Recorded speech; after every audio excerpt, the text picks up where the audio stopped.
I'm Sara Sorcher. I'm deputy editor of Passcode at the Christian Science Monitor. And we're here to talk about a topic that you actually don't hear so much about in the cybersecurity conference circuit, and that's bug bounties for critical infrastructure and industrial control systems, or ICS. Bug bounty programs are growing like crazy, as I'm sure many of you know. That's where companies allow hackers to search their systems for security weaknesses in exchange for cash or other prizes. And you have tech firms, banks, even the Pentagon, car makers, they're all getting in the bug bounty game. But could these programs also be successful in critical infrastructure? Is it a good idea to let hackers have access to the systems that control the country's electric, water, oil, and gas industries? And so that's what we're going to talk about today. Very interesting topic. With me, I have Casey Ellis. He's the CEO and founder of Bugcrowd. That's an organization that facilitates these bug bounty programs. He's also a former penetration tester himself and has spent 14 years in information security. We also have Brian Knopf next to me. He's a security researcher who created an identity management product at OneID, which was specifically designed for IoT and acquired by Neustar. He's now their director of security research, working on IoT industry standards and other products, and is part of Build It Securely and I Am the Cavalry research groups. So thanks very much for joining us. Thanks for having us. Thanks for having us. So I think, Casey, let's start with you. Could you outline for us the landscape of bug bounty programs that currently exist across the Internet of Things spaces, and in particular for products or services that consumers or just generally citizens might consider critical? Sure. So basically where things are up to, we've seen bug bounties grow from very much like a tech company oriented thing. Netscape actually started the first recognized security vulnerability disclosure program back in 1995. Actually, it turned 21 about 2 weeks ago, which is kind of cool. But what we've seen since then is companies actually adopt the model more for the purpose of being able to more easily access the kind of skills that they need to get adversarial feedback around their systems and to be able to identify vulnerabilities, fix them, and also get better at not putting them there in the first place moving forward. And that includes IoT. So the way that I think about kind of the spectrum there is you've got consumer IoT right down this end all the way up to ICS systems and internet connected things that are basically controlling power infrastructure, dams. And really what it is a spectrum of safety criticality and impact on public health if there is an issue, right? And you go from your internet connected like egg timer thingy down this end right up to the dam, as I said. What we've seen is this progression really along that spectrum. So cameras, phones, DVRs, like those types of things, we've been running programs on them for the better part of 3 years. More recently, what we've seen is the concept being applied to automotive, which is essentially still an IoT device, but all of a sudden it's a 2-ton IoT device that you sit in and drive. And really what we're seeing now is more and more interest and engagement from medical device security industries and also from internet connected or ICS and SCADA. And so, we're of course here at an event about critical infrastructure and ICS vulnerabilities. You've heard a lot about that today. Brian, could you tell us a little bit about the bug bounty programs in those areas specifically? Are they widespread? What's the status there? It's interesting. I mean, there haven't been a lot of ICS bug bounties. In 2013, there was a company that ran a bug bounty, and they received criticism for it. They were a SCADA environment, and the feedback was partially because of the way they were rewarding prizes, which was licenses to their software, not exactly something that's motivating, but also the fact that there's this implication that you shouldn't be doing it on infrastructure ICS. The problem really is, when you're doing application security and product security and threat assessments, you're looking at the threat model and you have a specific amount of time to do an audit. If you've got 2 weeks, the question is whether you spend your time finding 80% of the vulnerabilities, or do you spend your time on potential high vulnerabilities that if you fail, you come up with nothing during your report. And what I see the bug bounty programs working really well is complementary to that.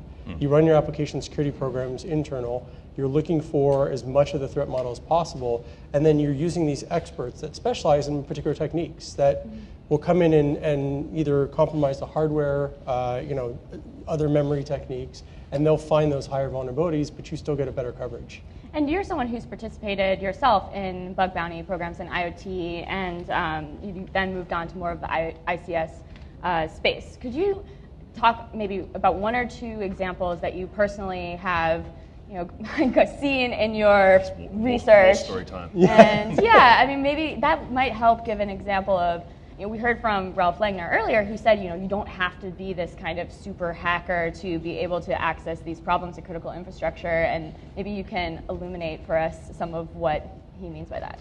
I mean, so I've actually been on both sides of this. I've run bug bounty programs, running security at Linksys and Belkin, and then Wink after that, through Bugcrowd, and also been a researcher on other IoT bug bounties they've had. So I've seen it from both sides. From the running the program, or having Bugcrowd running the program for us, we had a 2-week bounty program. We had 100 people invited, 100 researchers. We got 14 submissions of pretty serious vulnerabilities, one of which would have been worth 10 times the program itself, the cost of the program alone. Ended up costing us $14,000. If you think of that versus a pen test, you're usually paying $10,000 per pen tester per week. So 22 people, the savings on the program alone were significant. For me, it's about making sure that you get the best people on your program, right? It's very hard to hire. There's a very large, a negative unemployment rate in security. So getting the best researchers to focus on your products and getting them interested, whether you give away free hardware, using these kind of platforms allows you to get access to people that you wouldn't otherwise have access to. And from the research perspective, from when you were, participating in these programs yourself, can you tell us about something that you found in the critical infrastructure sector that you might give an example of the types of things that might be available for outside researchers coming in to find? I can't necessarily comment on a particular vulnerability from the researcher side because I'm under NDA on that, but from the stuff that I can comment on, there was a vulnerability on a set of IoT hubs that allowed the researcher to essentially delete every one of the users if they wanted to, not just theirs. And things like logic flaws. In this particular case, it looked at whether the user was valid, and it looked at whether the device was valid, but it didn't actually look if the user was valid for the device. And what sector was this in? This was consumer IoT, but and again, because the issue with ICS in infrastructure is people are not doing bounties. They're afraid of them. They're afraid of the idea that someone's going to come in and mess with their environment. Yeah, there have been instances like Hack the Pentagon, which did have fairly good results. They had 1,400 researchers who applied and were approved. They had 138 vulnerabilities submitted, and it proved that government can work with researchers to really help find those vulnerabilities. I think burying our head in the sand and saying it's not going to happen, when especially last Friday, and I know everyone here has talked about it, last Friday was sort of what came to fruition was what many of us have been warning about. So Casey, maybe you can explain a little bit more about, let's explore some of the reticence, I guess, towards having these programs in critical infrastructure. What to you is something that might be holding these companies back from letting in outside hackers into their systems? We actually refer to this internally at Bugcrowd as crowd fear. So it's basically this idea that hackers are scary people that wear black balaclavas and sit hunched over laptops in their parents' basement. And they should be feared. Like, people that have the ability to do this type of thing to a computer are automatically people that you shouldn't trust. That's really the line that I think has been told around these individuals, black hats and white hats alike, for the last 15 years or more. So people, I think, have a natural training and a natural instinct to be fearful of people that are coming in from the outside that can do this. Interesting thing about that is, like, if you think about the evolution of pen testing into the market back in 2001, it was the same thing back then. So it was this question, not so much of who are these people, it's you're going to ask someone to do what to my stuff? Like, this is terrifying. And the progression that the market went through, like pen testing now is a normal thing, and no one really bats an eyelid at it. But it wasn't always the case. So I see this as very much the same sort of thing. There's this hesitancy because of the inbuilt fear of the unknown, but also I think how people have been trained to fear these types of people. And the reality of it is, yeah, okay, there's people out there that can do bad stuff. That's the whole reason we're doing this in the first place. Like the idea of bug bounty programs and crowdsourcing is basically to take the folks that are already at the table. They've been at the table this whole time, as it turns out, and actually extending an invitation to them so that you can get their feedback, get access to more different skill sets, and be more secure. And do you think in the critical infrastructure space in particular, do you think that there's more of this fear and because of these services being so critical to people? Definitely. I mean, this is another spectrum that I talk about. Like when you think about where bug bounty started, it was companies that are naturally risk tolerant and quite aggressive in their approach to IT, like Facebook, Google, those sorts of folks. They're on the cutting edge. They're always trying out new stuff. And I think a lot of the rest of the market looks at them and says, that's cool, but you guys are kind of crazy, so we may never do that. What we've seen since, like up the other end, if you've got people that are manufacturing software that controls power grids or dams, you've got a natural risk aversion in that market because of the criticality of what they're building, and that's fine. But what's happening now is that they're starting to realize that. I think the backdrop of this conversation is the fact that, Brian just mentioned it, it's negative unemployment in the US. There's 209,000 unfilled jobs. And this whole idea of being able to get adversarial feedback to understand how we can get better at security, like we actually don't have anyone to do the work. So this concept, what it's doing is it's actually opening up the ability for people to reach out and get input from places that they otherwise wouldn't have been able to reach. So let's walk through how that would actually happen, because ICS systems are large, they're expensive. Yep. They provide services to people that if they go down, there would probably be big problems. So if somebody did find something, that's great because you can maybe fix it, but you can't necessarily just have people live without power for some period of time while that's happening. So what are some logistical ways that we could make this, that you could actually see this start to happen? I think there's the difference between testing a product and testing a system. I mean, the first thing is you wouldn't unleash the internet to run against a production industrial control system that's running a power grid. That's just insane. So, okay, that's not where you're starting, and I think part of the conversation is to, whoa, that's actually not what we're talking about here. Let's dial it back a little bit. Within those systems, you've got all sorts of different elements. You've got the industrial control units themselves, which are actually pretty dumb. Like they're not, from an attack surface standpoint, it's not that great because they're single purpose and they're built to do a certain thing. Mm-hmm. Where it starts to get interesting from an attacker's mindset or an attacker's point of view is the systems that sit on top of those that people actually interact with or that apply some of the automation to these tasks. And the thing about it is, logistically, you could actually ship that software out to the researchers for them to tinker with on their own time in their own environments. So that's one approach to it. The other that we see a lot of people do, we've been doing a lot of automotive work over the past period of time. There's a couple of public bounties that you can see. Fiat Chrysler and Tesla are two that are out there. But there's a whole bunch of private work that we've done as well, and some of that's been on prototype cars. So things that, they're not just going to ship out to people, obviously. You don't go and distribute 50 cars to researchers and ask for them back at the end. That's not going to work either. So what they did is they put together essentially a bug bash at a conference. Invited a bug bash? Yeah, like as in, that's the Australian coming out, apologies.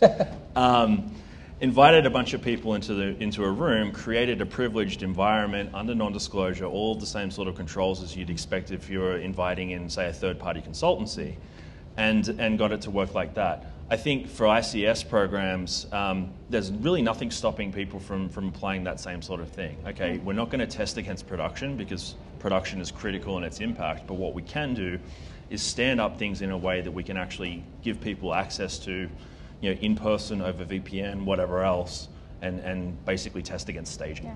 Brian, what do you think? What are some ideas that you might have? Yeah, I mean, I think Casey, really touched on it. I mean, there's spare hardware that people have as backups. There's the images of the software, the interfaces. Obviously, we wouldn't want to test it in a production environment. Mm-hmm. Typically in a bug bounty, people spin up a test environment. Well, in the ICS, in the infrastructure world, there are backups to every control system. Yep. So whether you have a staging version of that where you're testing firmware updates that you can leverage for 2 weeks for that, the on-site works really well rather than sending those kind of attacks over. And having a couple of those, sending them just the firmware image, that can work if for the group that are reverse engineering it, and there's going to be some of those people. And I think allowing the different types of researchers to play with it the way they like, whether they want to reverse engineer the firmware or they want to physically attack the device, allows you to find a larger breadth of vulnerabilities. And so just one last question, then I do want to open it up to the audience. Sure.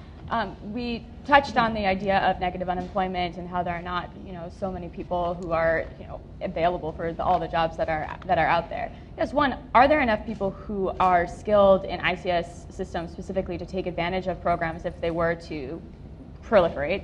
And also, what's at stake if these programs don't happen? I mean, if there is something I think a little bit visceral about the idea of your city being vulnerable and letting people attack, whether it's in staging systems or other things, there is this idea of just even admitting that these things might be open to attack. I mean, I could speak to both. Which one? Let's just spoke Rocky for it. Yeah. I mean, I'll say someone touched on it earlier and said, ICS systems, they think about safety first. They do not consider security. In fact, I was shocked when I came from the consumer IoT world to ICS M2M, thinking, there's more money there, I'm going to find more security there, and actually found less security on these devices than you found in the consumer world, which was the opposite of what I would have expected. They always consider safety, but they never considered threat actors that would have motivation to be attacking these systems. So I think the risk is, security by obscurity doesn't work anymore. Just sort of burying your head in the sand and saying, well, why would they want to do it? Well, we've proven at this point people want to do it. Now the question is, do you want to know what it is so you can try and mitigate the risk, or do you want to just ignore it? In terms of the people that are available, so we've got 40,000 signed up on the platform at the moment. And so what we do is collect a lot of data to understand, the skills, the various skill sets of the researchers that are on the platform, what kind of impact are they capable of, and then also how much we trust them, which comes into some of the stuff that we were talking about before, because sometimes you've got environments where that's more important, right? Within the community, I believe the response rate around SCADA is about 3%. So those are the folks that already have that skill set. They're either already playing with this type of thing on their own time, or they've got a job where they're able to do it for work and then transfer that across to the bounty realm. There's a pretty logical crossover from auto hacking to ICS as well, because you've got this combination of fairly thick intelligence systems, and then stuff like the CAN bus and automotive actuators and controls and things like that. So I see there being plenty of people around to be able to do this stuff. And the other thing of it is, the efficiency of this model is actually what drives its success in being able to subvert some of the resource shortage issues that we've got, right? Because you're paying people based on the results that they get, and they're basically doing the things that they're best at, they're moving on to the next target. So it's actually a far more efficient way to consume human resource to get this type of work done. The other thing I'd add to it is, you're talking about a group of people who are naturally inquisitive, right? And so even if they don't have experience with ICS, they have experience with IoT or other systems, putting them on it, these are people who will sit and read the entire protocol spec if it's a custom protocol, just because they want to understand how it works. And they think in matrices of how do I get through this system and what are the boundaries of protection. Being able to take people who don't have access to ICS environments and allow them to work on it makes them better pen testers, better researchers, also allows us to get better results. 100%. With that, I want to open it up to audience questions. If anyone has a question, please raise your hand. And yes, we have one in the back.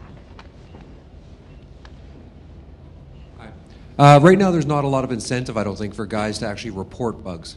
We have guys who are exploiting systems in a Tesla, and their firmware on their car is downgraded because Tesla doesn't like it. Or Apple are pulling people's accounts because, they're reporting a bug, and then they're getting their dev accounts kiboshed. Do you guys think there should be protections in place, let's say government protections to protect guys so companies can't come after them if they're showing these vulnerabilities? That's an excellent question.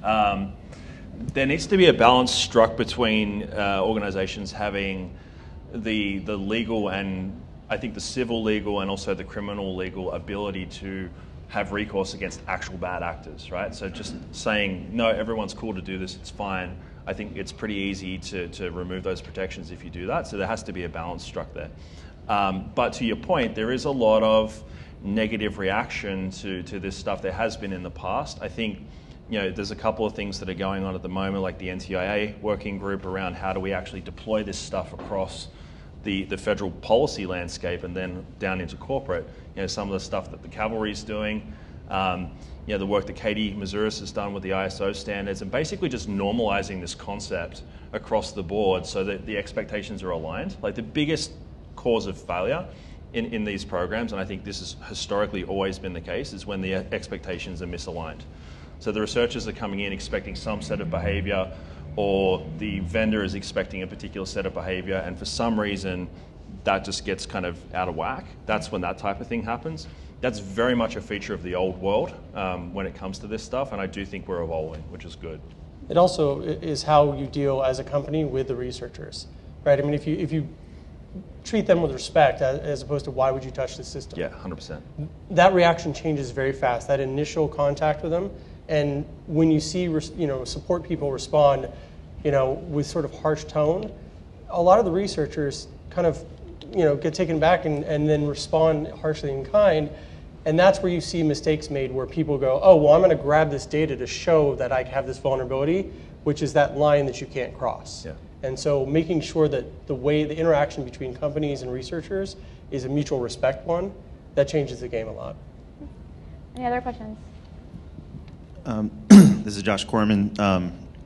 One of the things that's confusing for the ICS world, who's relatively less experienced dealing with white hats or researchers, is they're hearing conflicting messages from the cybersecurity industry of you should do this instead of a pen test, you should do this instead of static and dynamic analysis, you should do this instead of a software development lifecycle, it's cheaper, we'll get more bugs.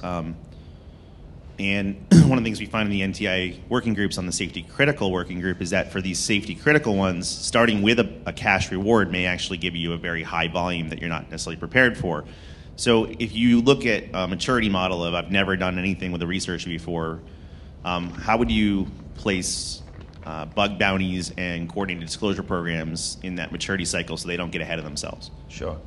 But definitely for a public program, I agree. Like the concept of going out to the open internet and saying, hey, everyone, come and do this, we'll reward you if you do.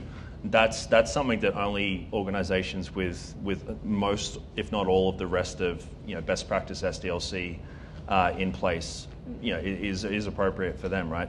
That's not the only way to run one of these things. I think the concept of basically crowdsourcing a pen test and replacing parts or all of that with a model where you're going out to more people, you can do that without running a public bug bounty. And I think one of the things that we see pretty consistently is because of the efficiency of the model, it creates an impact on the customer's end that actually drives investment back into some of those other things that might have been missing, right? So I agree in terms of in a perfect world state, you're doing security by design from the very get-go. You're doing SCA, you're doing unit testing, you're doing pen testing, you're doing bug bounties, you're doing vuln disclosure, boom, as your kind of set of things that are best case scenario. But to say that you shouldn't do one because you're not doing one or two of the other, I don't necessarily agree with that, because there's more than one road to Rome. I think you can do, I look at a bug bounty as complementary, but as Casey said, you don't have to have full SAST and static and dynamic analysis tools running. You do need an understanding, at least one or two people, of how to take those vulnerabilities and fix them. Yes, definitely. But so I wouldn't recommend to someone that has no security knowledge in their organization to go run a bounty, and they'll be overloaded by trying to fix it. Yeah. But that doesn't mean you need a 20-person team. You can do it on a shoestring budget and say, okay, I'm going to run this bounty. I've got one or two people that know how to review the code and review the vulnerabilities. There are services to help you with that, to triage so you're not overwhelmed. And then you build, as Casey said, you build the, hey, this is what I expect to find. This is what we found. Now we can fund the program a little more. Yeah. Brian touched on a really important point there, just in terms of what do you do after you find this stuff out. And That's actually the one exception that I would put in all of this, and I think it's one of the key challenges for ICS as well, because you've got organizations that have been around for a long time. A lot of this stuff has actually been in production for ages, so you've got an old code base, which is naturally more difficult to remediate when you find vulnerabilities. Your regression testing goes deeper. You've got to dig up people that wrote code 10 years ago and figure out what they were thinking, stuff like that. So there's a natural, I think, it's naturally harder for ICS to get good at that. But that's all part of what needs to happen to reduce the risk. So, it's going to happen at some point. Great. All really good food for thought. Thank you so much for joining us. Thank you. Thank you.